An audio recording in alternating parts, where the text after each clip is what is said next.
I've received many questions from viewers regarding what life was like growing up in Ozone Park and Howard Beach, neighborhoods widely considered mafia stomping grounds.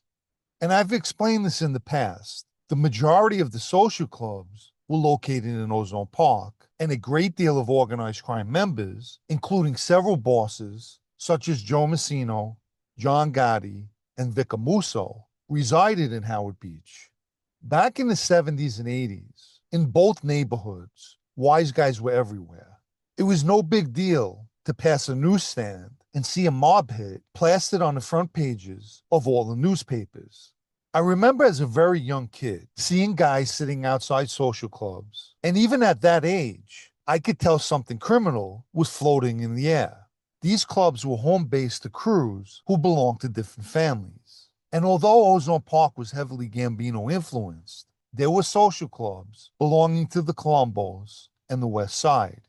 Strangely enough, back then, there were Gambino factions not always on the best of terms, such as John Gotti's crew and a crew belonging to Jojo Caroso.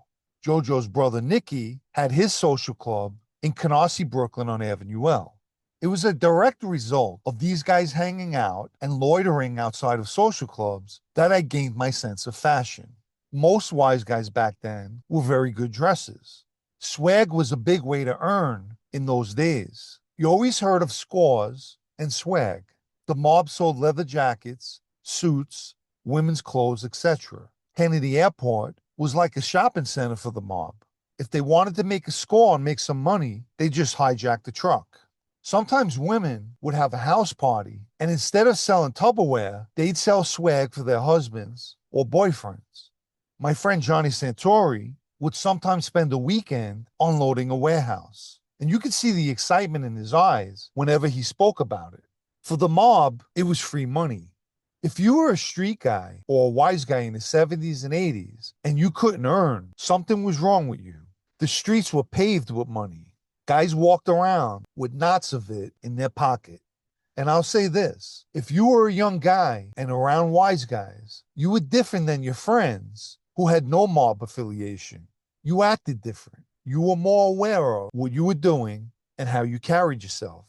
At a young age, I picked up on how certain guys did everything with a purpose. The way they walked, talked, even when sitting down.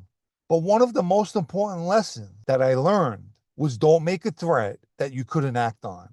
If you told someone, I'll come over there and I'll do this and that, you had better make good on that threat.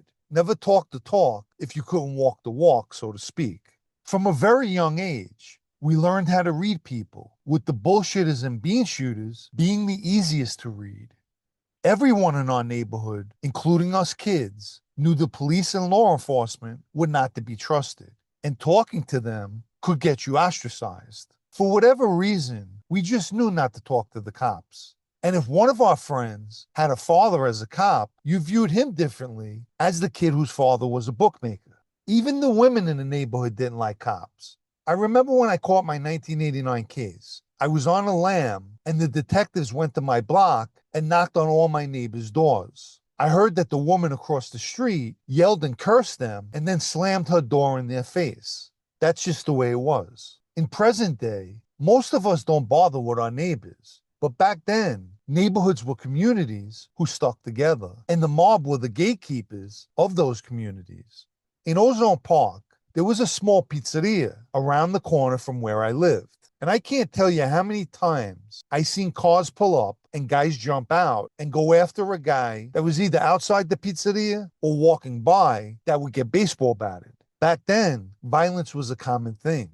On our block alone, I seen one of our neighbors get baseball batted, and one day, a guy came running past my house, bleeding because someone shot him in the ass. This was in the middle of the afternoon. All of us kids were outside. There were people everywhere, and not one cop car came because nobody on the block called the cops to say, hey, there's a guy bleeding and shot running down the block. Today, you'd have 19 people live streaming the guy, and 20 people would be calling 911 to report it. Times have changed. In both Ozone Park and Howard Beach, you had to walk a straight line. And if you got out of line, yes, you had your parents to deal with, but you very well could get a tongue lashing or even a kick in the ass from a wise guy. I remember Skinny Dom lecturing me on how dangerous fireworks were. The mob wanted to keep us kids safe and out of trouble. Trouble was their business, and they tried to steer us away from it. But make no mistake, as us kids got older and entered our teens, the consequences were much different. Unfortunately, a lot of young guys were killed by the mob. The kick in the ass days were over. I think about my time in the Lucchese family, compared back to the 80s. There were so many of us young Italian kids. The mob had hundreds of kids to recruit. But during my time as a member, you were lucky to find one good kid. And that was about 10 years ago. So imagine how things are today. The pickings are slim, as they say. If you haven't liked this video yet, please take the time now and give it a like, as it helps with YouTube's algorithm. Anyone who'd like to show their appreciation for videos like this, or more importantly, help me to continue making them, you can donate with the Super Thanks icon down below, or through the PayPal Cash App links in the video's description.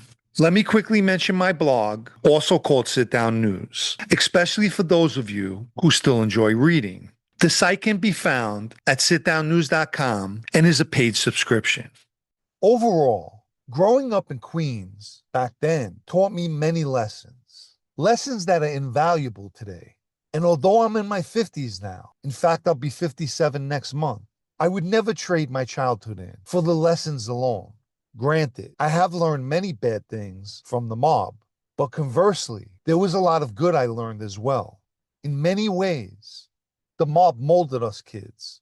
Those were the days, my friends.